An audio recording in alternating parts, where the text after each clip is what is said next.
Okay, great. Well, welcome. Thank you very much for making time to come to listen to us tonight. And when Bret Bowlin, urban farmer that he is, and owner of a tower garden farm, is going to talk about Tower Garden 101. So it is Tuesday, April 11th, and we're excited to have Bret here to speak with us. And I'm going to let him tell a little bit more about himself because he actually does a better job than me. So Bret, welcome and thank you. That's great. Thank you very much, Christy. It's always good to be with you, and I see familiar faces and new names too, so that's always exciting. And I always enjoy talking about the Tower Garden. That's my wife is very patient, and our around the house the mantra is all towers all the time. That's what we do, and so always glad to be talking to you about tower gardening. I do want to. I'll share you just my story. You know, our kind of, for those of us that are in the Juice Plus business. You know, our story is so important because we know that's how people relate to what we do. So the elevator version of mine is real simple, and that is I've been a horticulturist for about 30 years. And about the year 2007 and 8, I got really interested in not just growing ornamental plants anymore in our wholesale nursery, but to grow good food, to grow clean food. So we grew organic vegetables in greenhouses, and we grew heirloom tomatoes and organic veggies of all kinds, and it was a really good experience. And after about 3 or 4 years of that, we realized that we were growing great food, but we didn't have a very good way to get it out there to the public, to get it to people's plates. And it just didn't fit our business model. And about that time, a friend of mine and an acquaintance of mine at that time, actually, who you might recognize his name, a guy named Kurt Beavers, called me out of the blue. And I hadn't spoken to Kurt in quite a while. And he said, you still in the nursery business? And I said, yes, sir. And he said, let's have a cup of coffee. We need to talk. And that's how I learned about the Tower Garden. And it just clicked for us. It was obvious that what I was trying to do was not only have good, clean food, truly local, right at home for my family, but to fit that in a business model. And I discovered there's just a lot of ways to do that with the Tower Garden. And so the last, that was actually this month, April, in 2013. So we're 4 years into it. It's completely changed the way we do business. It's completely changed the way we eat. And so it's been quite a journey. And so here we are together. What I want to do tonight is we want to always honor everyone's time. And I think Kevin actually posted that this might go up to an hour. What I'd like to do is share some thoughts with you, big picture and details both, for 20 minutes or so, 25 minutes maybe. And then there are always some good questions. There's always kind of some hot points or touch points people like to discuss. And so we'll open it up for question and answer. And then we'll shoot for maybe 40, 45 minutes, something like that, if that's okay, Christy, and we'll do that. Sounds great. Good. And where I want to really start is I know we've got some new people on here, and we're not going to drag through a lot of detail, but some people are asking, what in the heck is a Tower Garden anyway? And that's where I want to start. And so what I'm going to do is I'm going to go to here, and I'm going to run through some basics on that. And what I want to show you is just really when we start from the beginning with the Tower Garden, what we want to do is understand kind of two forms of what is. What is it technically? And technically the Tower Garden is vertical aeroponics, which is a first cousin to hydroponics. Hydroponics has been around about 300 years, in its modern form about 70 years. So this is well-proven technology for growing all kinds of plants, including food crops. The Tower Garden, as many of you know, was developed by Tim Blank, who had a tremendous opportunity in the land in Epcot Center in Disney to research every kind of food growing technology in the world. And what he discovered was that by going vertical and using a few unique techniques that were unique, I'm trying to say, to the Tower Garden, that we could grow food faster and better. And so what we find with the Tower Garden is that we use about 90% less water and less space than traditional soil gardening. And we average about 30% faster growth and about 30% greater yield. And that actually has been verified in research. In 2014, a research study was completed at the University of Mississippi that was comparing phytonutrient values, which is nutrient density and diversity, side by side in the field right next to the very best organic soil they could put together. And we were equal to, better than in every category and every crop. So our proof of concept is kind of behind us. Now we're to the point of really exploring what the tower can do and where we can put it. So that's the technical what it is. But I want to tell you what it really is, to me anyway. It's just a better way to grow food. And you see some of the numbers here that I just mentioned. But we have fewer pests. I'm a soil lover as a lifetime horticulturist. We don't have to have soil in this system, which is really nice. We use water, light, and minerals. We have fewer pests for a variety of reasons. And we're growing clean food and healthy food right at home. I'll show you in a few moments, too, how this tower pays for itself very quickly, and it'll save you a lot of money if you're trying to eat healthy even a little bit in your family with greens and veggies, fruits and veggies. We can show you how to save a lot of money.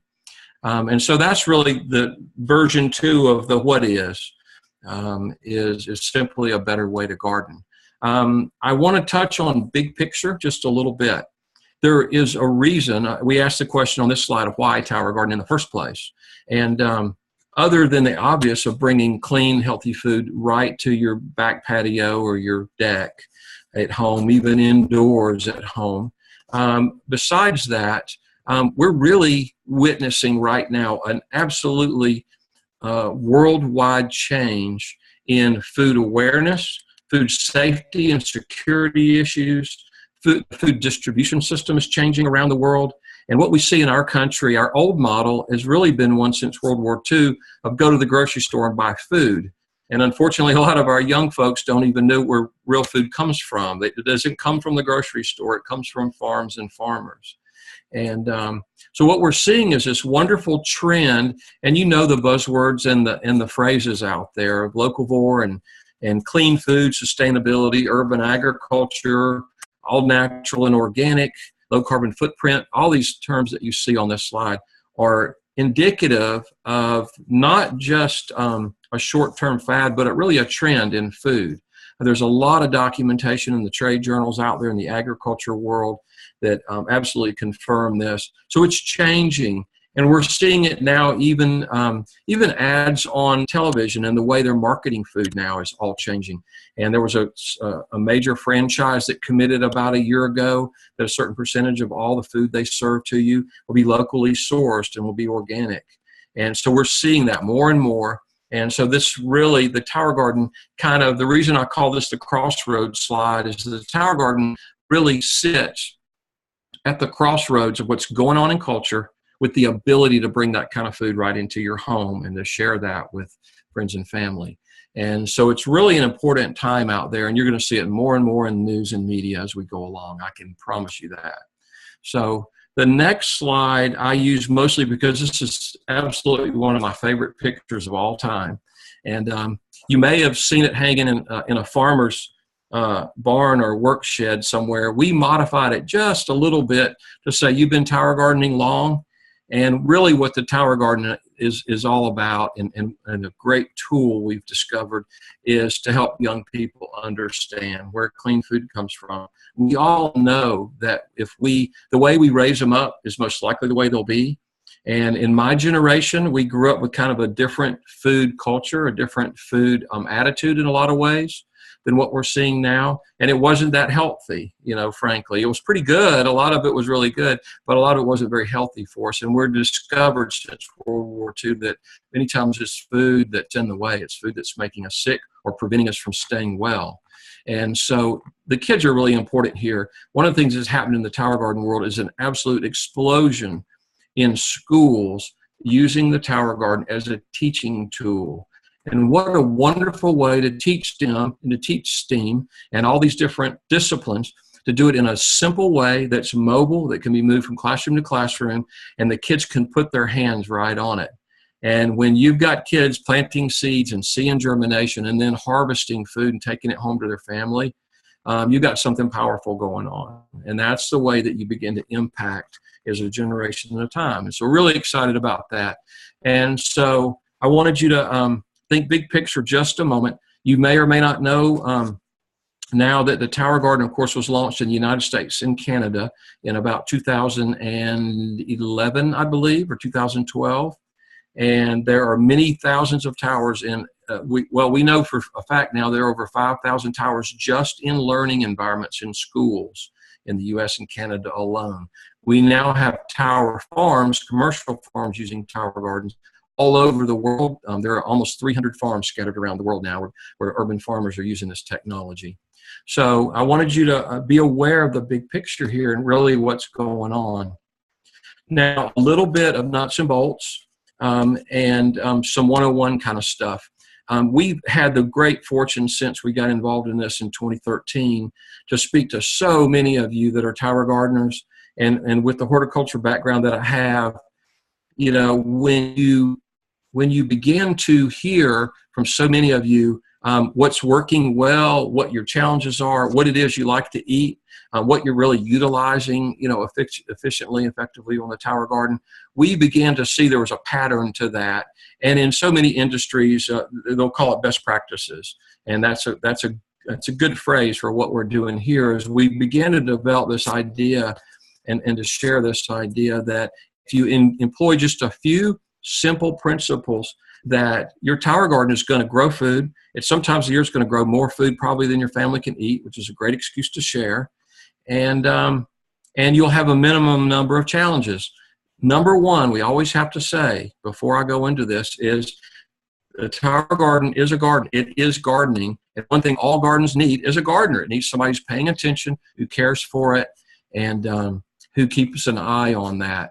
The tower garden just makes it a little bit easier. So the first principle and best practices, we ended up naming it, I borrowed this from someone I think, was to hug your tower every day. And what that means is all of us as gardeners need to keep an eye on what's going on in our garden. If we neglect a garden for a week, for 2 weeks or 3 weeks on a regular basis, what we're going to find is we're going to miss prime time for harvest.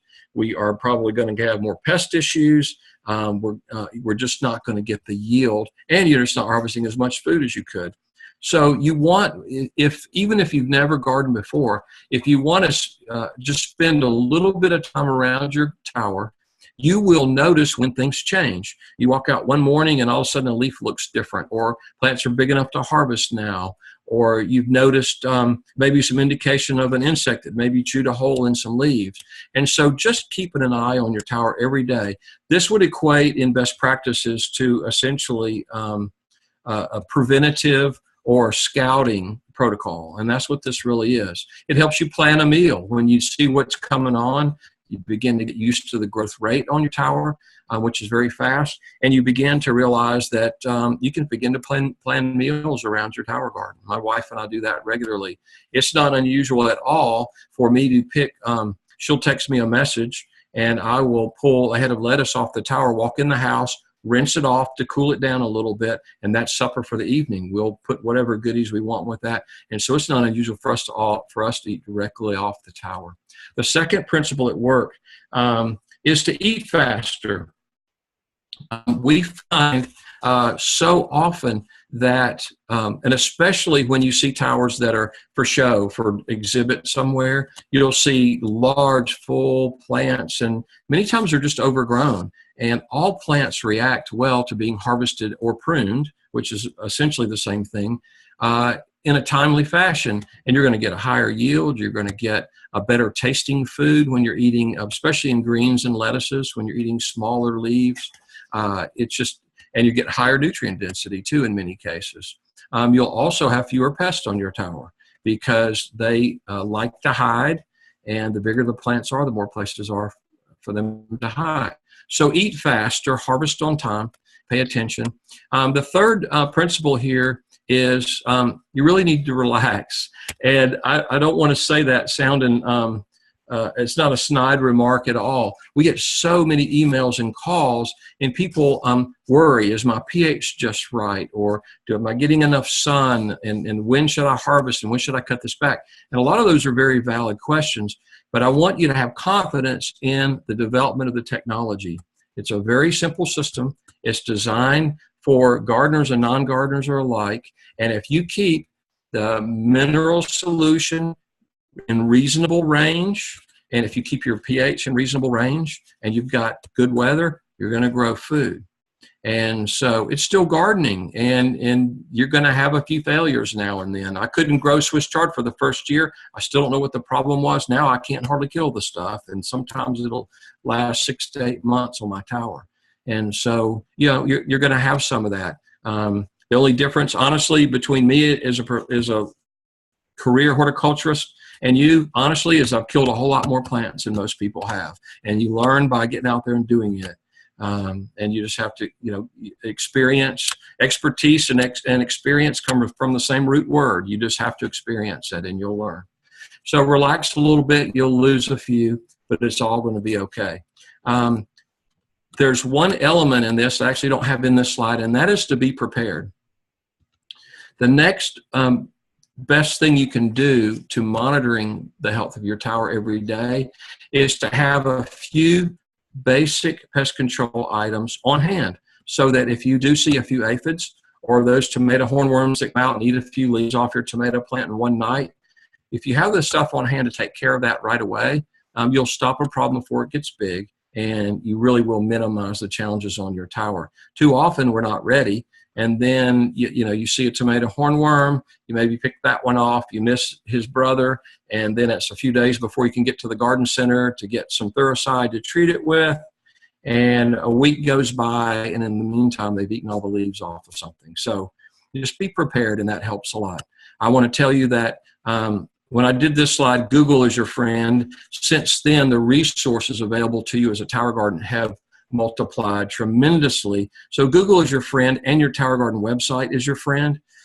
There is a wealth of information, and right in those websites, in those places, whether it's pruning, whether it's when to harvest, whether it is seeding, it's really an extensive amount of data there. You have folks like us at ATL Urban Farms as a resource, and we can always help you too.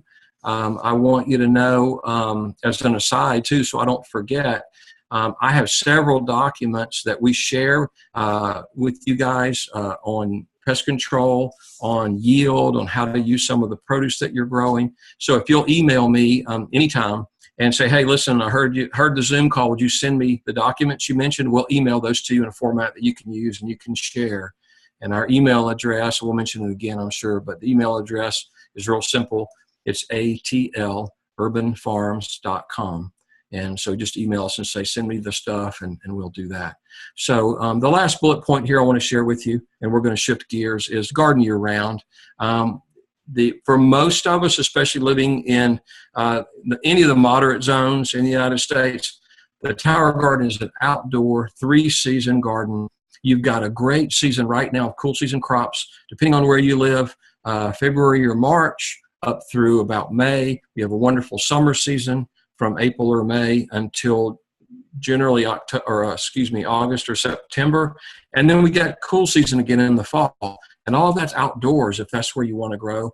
And you need to think about turning those crops on your tower because you're going to get a lot more yield that way. Don't wait for summer. Do a cool season crop when it's still too cold for tomatoes. The 4th season is really exciting because the lighting technology, the grow light technology, has gotten so much better. We have a great light kit to grow lettuces and leafy greens and herbs indoors, in your basement, in your garage, in a little pop-up greenhouse, just about anywhere with grow lights year round. And it's a great way to keep that tower churning and to keep food coming into the house. So I want to show you one of the resources I mentioned. One of the main questions I get is, especially talking to new people, is either what's the yield, or will the tower pay for itself, or how much is the produce worth? Basically, it's all the same question. So we did a study 2 years ago now. We went and priced produce here in Georgia, where I live, at the grocery store and at the organic farmers markets. And then we took a list of those items, which you see on this chart, and we quantified how much a typical harvest was on the tower garden. And so what it all boils down to, if you read down through the whole thing, is that for what it cost you to set up the tower garden, the yield in 6 to 8 months will more than pay for the cost of the tower garden, the cost of seedlings and setting it up, and the operation cost on it, which are very low. What's really exciting about it is that it pays for itself in that first year, but your operating costs are so low in years 2 through however many years. It's very feasible to save $1,000 to $3,000 per year in produce over what you're buying at the farmers markets and the stores, doing it right at home. And so I wanted you to see that. And this is actually a fairly conservative list. We're glad to share that with you as we go along. So I want to mention opportunities, then I'm going to shift to one other thing, and we'll work our way towards Q&A here. And that is opportunities. I put this together actually kind of as a business slide, but as time goes by, I realize more and more the opportunity here, it can come from, community gardens and schools and assisted living facilities. Some of the things you listed here, restaurants are a great place for tower gardens. But really what triggers all of that is just like our overall corporate mission, is just to inspire people and share. When you have extra produce, you share with your neighbors, or you share with maybe your kids' teachers, or somebody who's already interested in gardening. And Christy told a great story a while ago about someone she met at an event that was kind of proud of the fact that they were buying their excellent produce from a farm rather than growing at home. And it turns out they were buying it from a tower farm, and she didn't even know. And so, you never know who's open to what, and who and who you might be influencing in a positive way by sharing some good quality food with them. So I want to touch on one other thing while we can here. And so I'm hoping, Christy, you're seeing the community garden slide now. And I want to share just a little bit about that with you. The community garden was a new addition to the Tower Garden family back in November. And we found out there in the market there was this incredible, a sweet spot, if you want to call it, of different locations and different uses that needed more than one tower or three. They weren't really ready for a commercial farm, but they really had a great need to grow a larger volume of produce. And so we put together a package of 12 towers. It ships on one pallet with all the supplies to start a farm.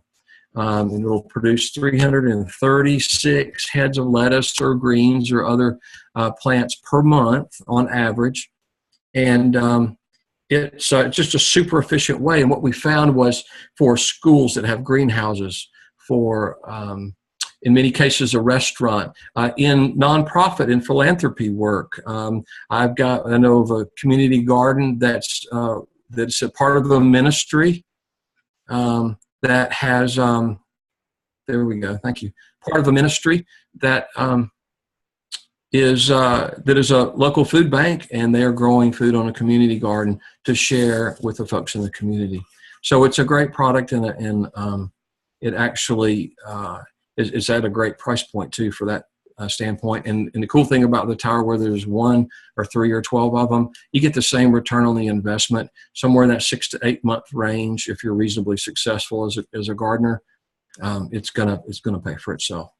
So I wanted to share those items with you. I want to tell you that there is a commercial tower farm world that has just kind of been born through the last year through a merger of our company with Future Growing, with Tim's company that developed the Tower Garden. And there's a way for you to be engaged in that too, if you happen to be a Tower Garden Juice Plus distributor. And so if you happen to know somebody with a greenhouse, or that has a passion for urban farming, or wants to somehow grow food in a warehouse somewhere, or bring food to the community, there's a way for us to do that, and it's right on your virtual office. There's a lead submission form, and you're incentivized to do that. And without having to have the expertise to know how to help guide someone into a commercial farm setting, there's a group of us like me that are commercial reps, and we help you with that, keep you in that loop, and get a best solution for your client. So there's a lot of excitement around the Tower Garden. I want to mention Anaheim. We're all going to National Conference next week in California. There's some great news and announcements there about the Tower Garden. And so we're doing anything but resting. We're building constantly on this amazing product. And so we're really excited to share that with you. So, Christy, if you like, we can open it up from here. While you're doing that, I'll mention again that our email address, if you are interested in any of those documents, is atlurbanfarms.com. And excuse me, I said that wrong. It's atlurbanfarms@gmail.com. And we're glad to send you those documents. So now I think if anyone has questions, you can unmute yourself and ask. And I see we've got a bunch of folks on the call now. Thank you for joining us. And while I'm waiting, if anybody wants to jump in, that's great. I almost always get a question about pests, and so I'll make a comment on that. I shared with you a pest control document, or I can share with you a pest control document, but there are really only about 3 products to have on hand. They're inexpensive and they'll last you a long time, and you can take care of virtually any issue you'll have with pests on your Tower Garden with those 3 simple products. There's a Safer's product that is called Endall, Endall. This is on that document, don't worry. But and that has neem oil and insecticidal soap in it for all the creepy crawlies. There's a product called Thuricide that takes care of all the caterpillars and worms. We get a few little green worms that like chewing on our kale mostly, and we get the tomato hornworms, and it'll take care of those. By the way, these are all organic pest control products. And then the third one really sometimes is just a water hose, washing insects off. Occasionally we might need to employ something like diatomaceous earth, which is a powder that'll keep ants off, that kind of thing. So it's really pretty simple. So any questions at this point? Christy, I have a question. Is that okay? Sure. Can I ask one? I've always been really curious about how you produce your seedlings. Oh, yeah, great question. You'll notice, if you're a tower gardener, that we use a propagation media called rock wool, and it's a very unique, it's a mineral. It's actually made out of basalt, which is a volcanic rock, and it is a super efficient way, and the way you could do seedlings at home and the way we do them is you soak rock wool, you drop seeds right into it. You really want, if you can, and if the weather's warm enough, you want to germinate those seeds right in full sun. We grow all of ours in a greenhouse in full sun. So they're tough and they're hardy. And it takes most varieties of the lettuces and greens will usually germinate within just 2 or 3 days, and they're usually ready to go on the tower within about 10 days. Some of the large seed vegetables like tomatoes, squash, and others, well, they may take up to 2 weeks before they're ready to go onto the tower. So does that cover what you want to know on that? Yeah. What about the seeds themselves? Seeds, when you buy your tower garden, you get a seed pack with it, and there are about 7, most of the time there's 7 different varieties in there. Anything else that you want to do, we use Johnny's Seeds. You go right online, they've got thousands of varieties of seeds. They're fast, they're very price competitive, and great service. So virtually anything you want to grow, you can get from a seed company like Johnny's. Great. I'm looking at the chat, and Keely said, what would you do if we do not have 4 hours of sunlight in our yard due to living in a heavily wooded area? Yeah, great question. Generally speaking, you need 6 to 8 hours a day of direct sun for most food crops. There's a few exceptions. So what you might be able to do if you're getting 4 hours is stick with lettuces. Kale and chard are pretty shade tolerant. Actually, you can look through Johnny's Seeds and look at varieties, and they'll tell you some others that are shade tolerant. So you can actually have good growth in some fairly, in light conditions about like that. The other option, of course, is a grow light kit to put the tower in your garage or basement or whatever, inside your home even. We keep a tower running in our office year round, right in the front office, and so doesn't matter what the weather's doing. What else? And you may have a space elsewhere on your property, maybe out on the edge of the driveway or something, gets a little more sun. I was going to recommend that because I had the same problem. Our trees got real overgrown, and I had to just think of a place that wasn't my first inclination, and it actually was in the driveway, and it worked great. And I had shard to beat the band and everything. Yeah. But that would not have been what I thought of. Oh, I'm putting a terror garden in my driveway. Right. It's always not the first thought. And one other related thought to that is that if there was one ideal place on your property, here, to me, if I could design it for you, here's what it would look like. Especially if you're in anywhere that you have a hot summer, and that is that you get about 8 hours of direct sun, and then you get a little bit of shade starting about 3 or 4 in the afternoon. So that it knocks off the toughest heat of the day, which is that late day heat. That's really ideal. So just for fun there, thought I'd throw that in. No, that's great. Feel free to unmute yourself and ask a question, guys. You don't have to chat. Don't be shy. I only did it for when Bret was talking, so we wouldn't hear outside noise. Question about a pest that I have problems with in my backyard, and that's squirrels. When I lived in Buffalo, there was a netting we put around our plants so the deer wouldn't eat it during the winter. Is that something that you'd recommend for the tower garden or not? I have seen that, and it does work, and to put some kind of a netting. Obviously, you have to have a small enough mesh that the squirrel can't get through it. Usually with squirrels, they can do some damage, but it's usually short-lived, and if you can distract them to something else, that helps. Sometimes the repellents will work. Sometimes the old-fashioned hanging a tin plate from a string so that it will move will work on the short term until they figure that out. And then a netting or some other kind of structure around them. I went let me think now. I went 2 summers, never had a lick of trouble. Last year, I finally had a squirrel find some tomatoes. They came and ate tomatoes for about 3 days, and they were gone. And then I've heard some folks that they just, they're tough. Squirrels are squirrely. It's what? The squirrels are squirrely. They are.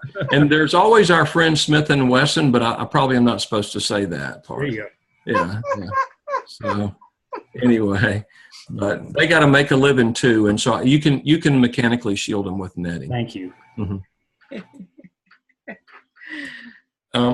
Let me. I want to throw one other out for you, and if anybody chimes in, just interrupt me. But I usually get asked the question either about the tower or about our minerals nutrient solution. Is it organic? And so I want you to know there is a fantastic write-up on that on the Tower Garden site. If you'll go to the blog posts by Dr. Carlos, and it's about a 10-minute read, and he does a fantastic job. But in short, what I want to share with you, whenever I can, I do this, is that we have to go back to our high school biology and remember that plants and animals are living things, and they're organic. That's the root word, the root definition of the word, while rocks and minerals are inorganic. What's really important to understand is that for all plant growth, plants only require, besides a gardener, they require 3 things. That is light and water and minerals. So in soil gardening, plants get minerals from the soil. It's released by microbial activity. That's the wonderful thing about organic soil and healthy soil. It releases minerals for the plants. In hydroponics and vertical aeroponics, we supply those minerals directly to the root system of the plant. And so it's really important to understand that. So when somebody says, is it organic? I usually ask a question, what do you mean by organic? Because what most people mean, is it clean, right? Is it natural? Is it healthy? And is it free of synthetic pesticides? That's what most people are asking. And so I usually ask them, what do you mean by organic? Scientifically, no, it's an inorganic system. But semantically, what most people want to know is this healthy food? Is this clean food I'd serve to my family? And the answer is absolutely yes. And you have control of that. We have to remember food security has become a bigger and bigger issue. We hear about it on a regular basis. Somebody getting sick from processed food or from fresh food even, organic food even.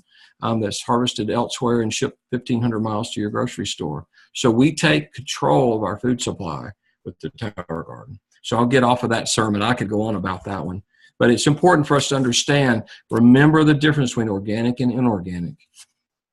That's good. You said something one time to us about 55 degrees. Mm-hmm. And that was really, that's stuck in my brain. Yeah, that's an answer to a lot of questions. People want to know when it's time to start their tomatoes and their cucumbers, or when it's time to switch to a cool season fall crop. And the easiest way I found to share that is to think about 55 degrees. When your nighttime temperatures are averaging above 55 degrees, then it's time for warm season crops like tomatoes and squash, zucchini, and cucumbers and eggplant. Okay? And so that's about this time of year in most places where we're just now getting warm enough at night so that it's ready for summer crops. The inverse of that, we get into late summer and you start to get a cool down. That's when you can go back into your cilantro and your lettuces and your, spinach is a great example. It just won't grow in the summer heat. And so that 55-degree marker at night is a good break point to know what season you're in, really, basically. Oh, don't tell me that. I wanted to get that spinach from you again that's on the vine that I can grow in the summer. That was so good. But that's a summer vine. That's a summer spinach, though. Uh-huh. And we've got a couple other replacements, too, in the summer. Amaranth is a great replacement for spinach. And there's one more we're growing now. Oh, quinoa is actually, the foliage of quinoa is actually very good. And some people use it as a spinach replacement. So red sorrel is another one. So look at our seedling list. You'll see some, you can tap on those for info and it'll tell you which ones are used for what. And I get a great newsletter from you guys that is always educating me about new varieties of vegetables I probably never would have tried. We talked about how you've got me addicted to mustard greens. Yeah. I never tried those before. How does one get signed up to that newsletter? Well, if you'll just shoot me an email and say, I'd love to get the newsletter. And if you want those resources I mentioned too, just shoot us an email. We're glad to send that to you and we'll put you on our email list. We send it out on Mondays. And if ever it doesn't excite you, you can unsubscribe and nobody's feelings will be hurt. So we want to share good information with you and hopefully it's of value. And so that's how you do that. And we do try to, as I said before, if you've got a question, we try to answer all those that we can and, help you with your gardening quizzes, problems, whatever. Hey, Bret, I have a question. Yep. What would be, with summer crop coming around the corner, what would kind of be in terms of Tower Garden 101, talking to someone who's maybe a first-time Tower Garden grower, what would be the best crops to start with, starting with the top and working your way down to the bottom? Absolutely. Great question. The one thing we've discovered is that everybody eats differently. And so I usually ask folks, what is it, what's your goal? What do you want to have the most of? And for most people, you want about half the tower in lettuces and greens, because you'll have volume coming along. So you can harvest lettuce over and over and you'll always have something ready. You always have some kale, some chard, some arugula ready. So about half the tower, whether it's a 20-port tower or a 28-port tower. And then on the big vegetables, the fruiting vegetables, squash and zucchini and cucumbers and tomatoes, I always throw out a word of caution. Start with one or two. One or two tomato vines grow a lot of tomatoes, especially cherry tomatoes. You don't want 8 tomato plants on your tower garden. Most people don't anyway, because you'll coming out your ears. And so starting at the top of the tower, think about vertical plants. Chives, Swiss chard, celery is a really good one for the top of the tower because they go straight up. The middle of the tower is your lettuces and greens like kale, your medium-sized plants like peppers or even eggplant. And then at the bottom is where you put your large leaf plants like squash and zucchini and your vining plants like cucumber and tomatoes. And what you end up with is kind of a Christmas tree shape, right? If you think about it, vertical on the top, medium in the middle, big at the bottom, and that allows the most sunlight to get to all the plants on the tower. Does that help? Thank you so much. That's perfect. Thank you. Okay. I have a customer that wants to put theirs inside. Wants to know how much room they should allow as the plants are growing. I know the pot is what, 36 inches, I think, in diameter? It's actually 30 inches, 30. 2.5 feet. Yes, sir. And the space you need, well, let's back up one step. Using our light kit is a T5 fluorescent bulb. In the kitchen, Yep. okay? And it grows lettuces, greens, and herbs the best. You really don't want to encourage tomatoes, cucumbers, and large fruiting plants indoors for a variety of reasons, unless you're really an avid gardener and you really know what you're doing. So if they stick with those, then the space they need is really the same size as the tower itself, about 30 inches in diameter. Especially if it's sitting on the wheels on the dolly where you can turn it to get to it. So you just need, it's really, the footprint's actually 6.25 square feet. So say 10 square feet is plenty. Great. Yeah. The light technology is changing fast, folks. Watch out over the next 6 months to a year. It's going to be a lot of fun. And to see, we're going to be able to grow. We're going to be able to grow faster, cooler, less electricity, everything. It's coming along. I did hear about T5s that were LEDs. Mm-hmm. Would that be the same spectrum for the plants that the ones we use now? It's actually a little broader spectrum, and it allows some of those flowering crops. What you do is you can search the internet for bulbs. The T5 is a standard sized fixture. That's actually the fixture size and the bulb size. And you can find LEDs in a 48-inch T5. What you have to do, though, is match the wattage to the fixtures themselves. You got to have a match between the fixture, the ballast, and the bulb. And so as long as you get that right, you can do it. But again, always question why. LED runs a little cooler. It uses a little bit of electricity less. It enables you to grow some plants, though, that you may not want to grow indoors. It'll allow you to grow tomatoes and cukes, but do you have the room for that? As soon as those vines grow out past the light circle created by the grow lights, they're not getting enough light. So you really have to manage the plant, keep it in close to the lights. Oh, that's a good point. Yeah. Mm-hmm. Yeah. So, other thoughts, questions? We did great on time, you guys. Yeah, we did. Yeah. So, look for, just come and say hello in Anaheim. I'll be hanging around the Tower Gardens there most of the time. And there's going to be some great seedlings there and seedling providers there. And then anytime we can help you, with your tower garden, just let us know here at ATL. Okay. And was there another question? Did we hear somebody? No, I guess not. Okay. Sorry. Okay. One last question. Are you going to have a salad bar at Anaheim? We should. They could actually. I think there's going to be 17 or 18 show towers at Anaheim. You're going to see every configuration you can imagine.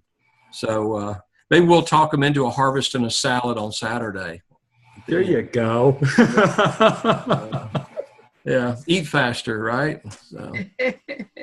That's great. That is great.